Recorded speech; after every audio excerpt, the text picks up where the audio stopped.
Olá, eu sou o Márcio Miranda e esse é o 15 Minutos, o podcast da Gazeta do Povo. Senhoras ministras, senhores ministros, além dos arestos do nosso tribunal, que tem cunho científico e acadêmico... Agora eu digo sobre a necessidade de controle judicial efetivo e o precedente firmado na questão... O clima, mais uma vez, está meio pesado no Supremo Tribunal Federal. A decisão de proibir a reeleição dos presidentes da Câmara e do Senado foi, de certa maneira, surpreendente, porque o julgamento parecia caminhar para outra direção. Acontece que durante o fim de semana, como você ouviu aqui inclusive no 15 Minutos, no último episódio, em virtude de uma forte pressão popular da imprensa e também de vários integrantes do judiciário, o cenário foi mudando. E o STF barrou a reeleição de Maia e Alcolumbre naquele julgamento do plenário virtual. Essa decisão acabou abrindo uma crise interna no Supremo Tribunal Federal. Por quê, hein? É isso que a gente vai tentar entender agora nesse episódio do podcast 15 Minutos.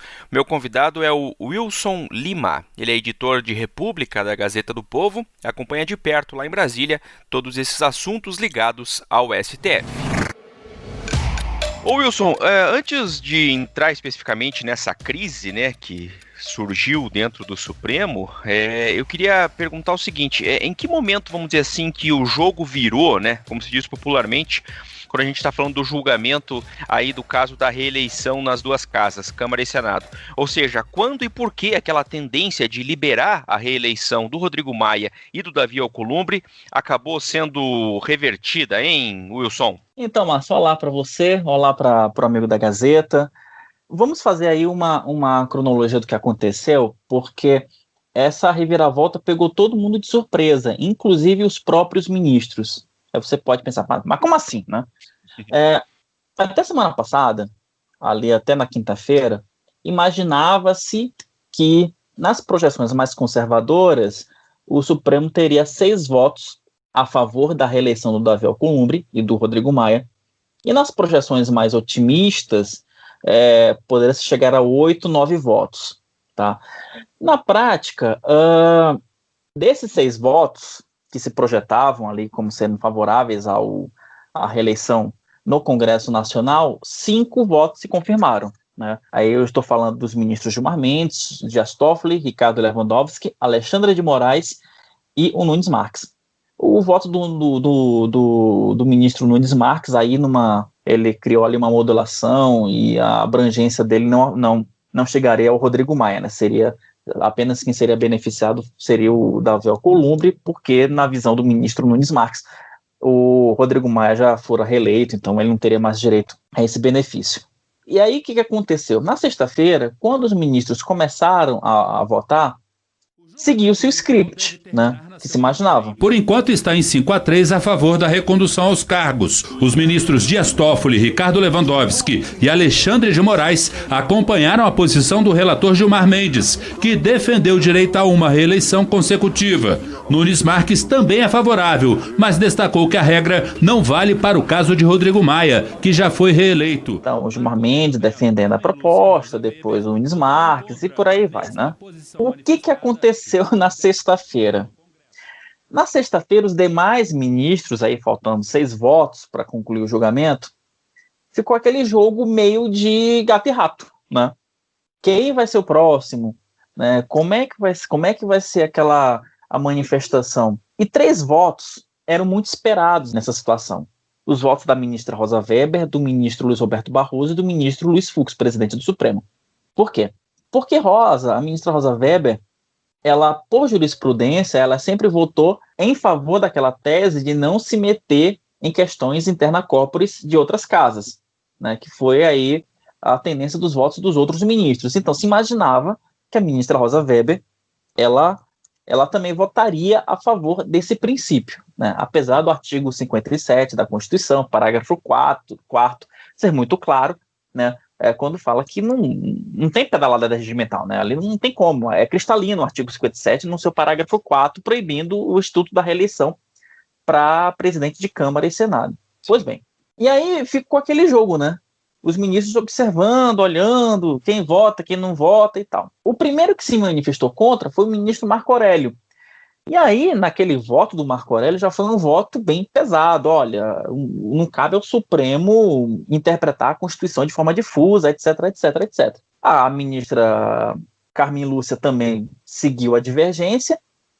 E aí, a primeira reviravolta ocorreu justamente no voto da ministra Rosa Weber. A ministra Rosa Weber, do Supremo Tribunal Federal, deu terceiro voto contra a possibilidade de reeleição dos presidentes da Câmara e do Senado.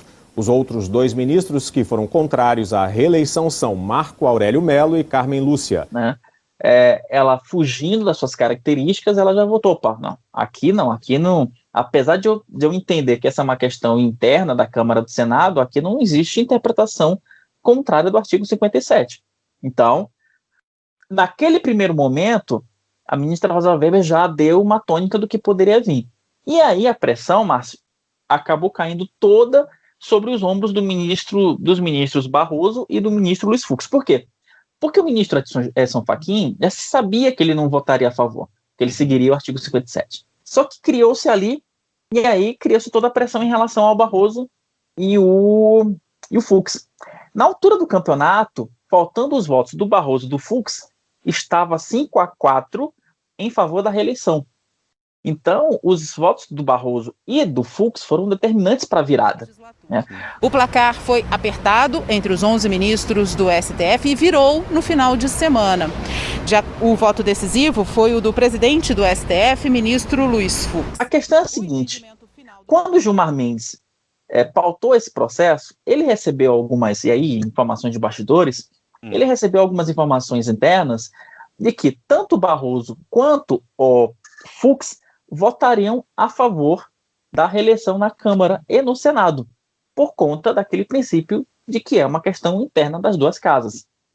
Até por isso que o Gilmar Mendes colocou esse assunto para votação em plenário virtual, como uma forma de que os outros ministros endossassem a tese dele e aí imaginando que não ia ter uma repercussão negativa. O problema é que no momento em que os primeiros votos foram divulgados, a repercussão foi muito ruim, mas muito ruim. E aí foi uma repercussão que ela não foi apenas na seara bolsonarista, petista, não. Assim, você criou um movimento amplo contra a decisão do Supremo. E aí você juntou populares, Congresso Nacional, juristas, jornalistas, especialistas, Sim. E aí se criou uma onda, e aí tanto o Barroso quanto o Fux perceberam, isso aqui, eu acho que isso aqui não... Utilizando o termo da juventude, olha, isso aqui acho que vai dar ruim. vai dar bem ruim.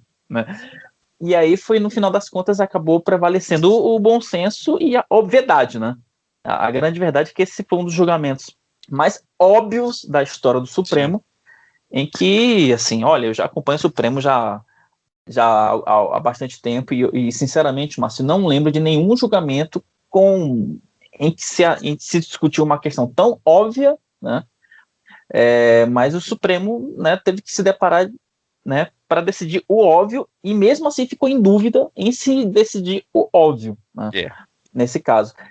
Mas aí tem um componente político, Márcio, também de evitar um atrito com o Congresso Nacional, porque aí existe aí uma relação simbólica das duas casas, mas nesse caso não tinha como. E engraçado, mas só para fechar essa primeira parte, a gente já contou aqui na Gazeta que os ministros até endossariam essa tese de que seria permitida a reeleição, mas que é uma questão interna à Cópolis. Mas antes mesmo disso, eles já estavam profundamente incomodados em tomar essa decisão. Sim, porque a gente já falou da clareza que é o artigo 57 da Constituição, Exatamente, é uma coisa cristalina, não tem o que se interpretar ali. Se você coloca um computador para interpretar, o computador vai interpretar da mesma forma. Então, eu estou tocando nessa coisa do computador porque o ministro Nunes Marques ele utiliza inteligência artificial em algumas decisões dele. Então, não tem muito jogo para você interpretar. Ou o Congresso muda a lei, ou o Supremo também não tinha o que fazer. Então, no final das contas, prevaleceu o bom senso e os ministros perceberam o seguinte: olha, não vai ser o Supremo que vai ter que trazer para si o ônus de uma decisão que cabe ao Congresso Nacional. Se o Congresso Nacional quiser estabelecer a reeleição para as duas casas, é lícito, é do jogo democrático. Mas o Congresso tem que tomar decisão. Não faz sentido em uma pedalada constitucional, você literalmente criar um artifício da reeleição que não existe na Constituição. Ô Wilson, bom, então eu vou fazer aqui um resumo dentro disso que a gente conversou, de uma maneira muito simples e talvez fazendo uma análise rasa, mas aí eu quero dizer se eu tô certo na avaliação, e aí você vai explicar pra gente se é bem por aí mesmo que surgiu a crise. Então o ministro Gilmar Mendes coloca em votação um tema polêmico que incomoda a corte, mas meio que na segurança, vamos dizer assim, de que os votos do ministro Fux, do ministro Barroso, e que a maioria dos ministros seguiria o que ele, Gilmar, tinha colocado no relatório, ou seja, permitiria a reeleição de Maia e Alcolumbre. Aí ele coloca em votação. Aí, depois de ver a repercussão negativa, esses dois ministros, Fux e Barroso, acabam mudando de opinião, e aí fica ruim para o Gilmar, ou seja, seria aí que está a origem dessa crise institucional criada dentro do Supremo por esse caso, Wilson? Olha, você conseguiu resolver a questão em uma expressão grande, uma coisa que essa capacidade de síntese que eu não tenho, mas é exatamente isso, Marta, exatamente isso. É porque ficou...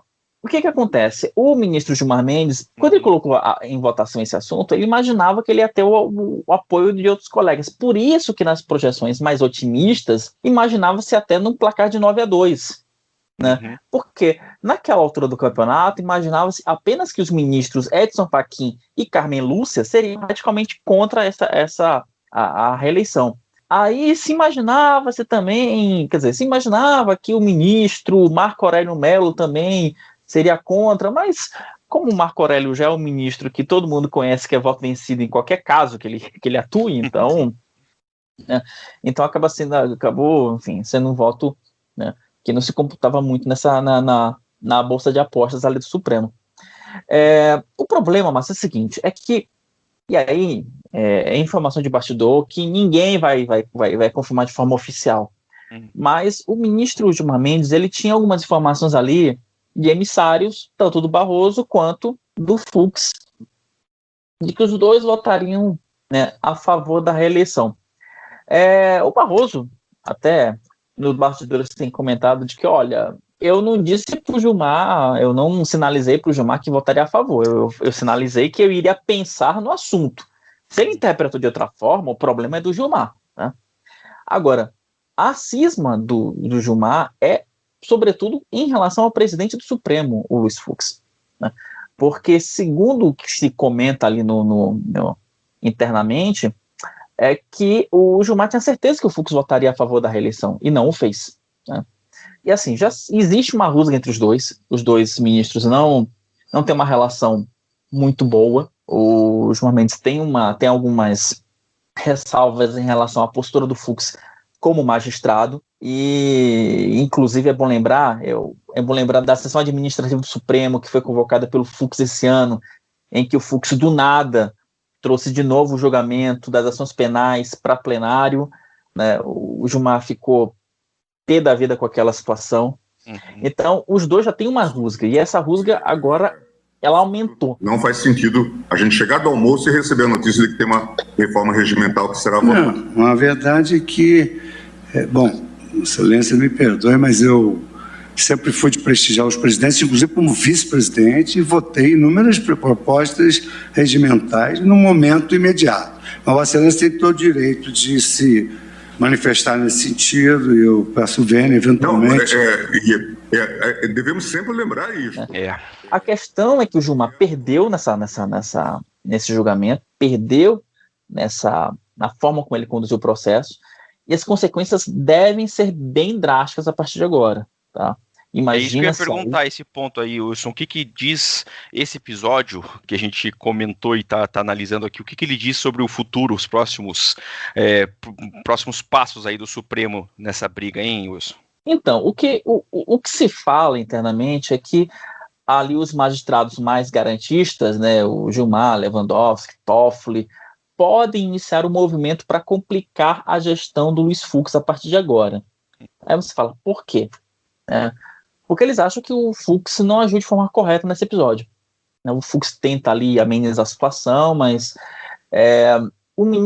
teve um ministro que ontem, conversando com ele por meio de mensagem, e aí ele falou para mim, olha, essa gestão Fux se perdeu completamente, eu acho que vamos ter dias bem difíceis a partir de agora. Então, porque essa ala mais garantista, quando a gente fala no Supremo, essa ala, ela provavelmente, agora ela deve trabalhar ali, ela deve engessar a pauta de plenário, tem muita ação penal, então muito provavelmente os caras, você vai ter pedido de vista em plenário, pedido de vista de ação direta de constitucionalidade, você pode ter a falta de apoio dessa ala para algumas mudanças que o ministro Luiz Fux pretende implementar por meio de regimento interno. Ele precisa desse apoio, senão não passa, né, algumas mudanças ali de caráter do judiciário. Então,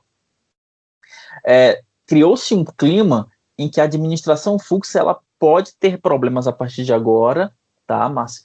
E que ela vai ter que o Fux vai ter que trabalhar muito para conseguir sanar essas feridas que ficaram, né? Olha, eu já acompanho o Supremo já faz algum tempo e eu não lembro de um clima tão tenso quanto o atual, né?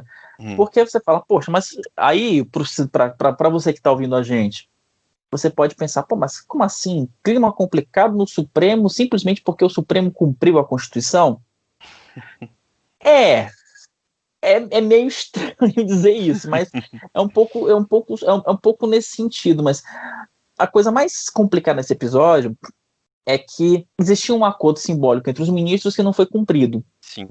E aí, mas é uma questão muito do ser humano, sabe? Quando eu assino uma coisa simbolicamente contigo, aperto a sua mão no acordo e eu não cumpro, é natural do ser humano ficar pé da vida, é natural do ser humano, assim, esse sentimento de revanchismo, ele é natural do ser humano. E isso com certeza acontece no Supremo Tribunal Federal, isso vai acontecer. E aí, a gente tem que ver os próximos episódios, como é que essa ala mais garantista vai manobrar. Que ela vai. Agora, a gente tem que ficar atentos aí às próximas marchas de manobra dessa ala. Wilson Lima, obrigado por participar mais uma vez aqui do podcast 15 Minutos. Até a próxima, Wilson. Até a próxima, Márcio. Cuidem-se. Terminando mais esse episódio aqui do podcast 15 Minutos da Gazeta do Povo. Durante o episódio de hoje, você ouviu trechos de reportagens veiculadas por emissoras de televisão, na TV Globo, na TV Record e também na TV Bandeirantes. Eu lembro que o 15 Minutos conta com a participação da Maria Scrocaro e da Jennifer Ribeiro na produção, a montagem é do Leonardo Bestloff e a direção de conteúdo do Rodrigo Fernandes. Eu sou o Márcio Miranda e agradeço muito a sua companhia. Até mais!